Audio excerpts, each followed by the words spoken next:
12ஆம் வகுப்பு தமிழ் இயல் 5 மொழியோடு விளையாடு எண்ணங்களை எழுத்தாக்குக. உள்நாட்டு சந்தைக்கு பொருட்களை எடுத்துச் செல்லும் சிறு வணிகர் கூட்டம். 17ஆம் நூற்றாண்டு சிதம்பரம். எண்ணங்களை எழுத்தாக்குக. சிறு வணிகர்கள் காய்கறி, கனிகள், தானியங்கள் முதலான அன்றாட உணவுப் பொருட்களை விற்பர். அவர்கள் அவற்றை தலைச்சுமையாகவும் குதிரை, கழுதை முதலான கால்நடைகள் மீதும் ஏற்றிச் சென்று விற்பர். அரசு அதிகாரிகள் அவற்றிற்கு தகுந்த வரி விதிப்பர்.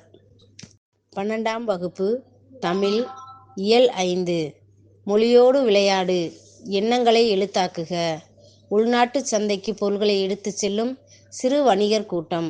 17ஆம் நூற்றாண்டு சிதம்பரம். எண்ணங்களை எழுத்தாக்குக.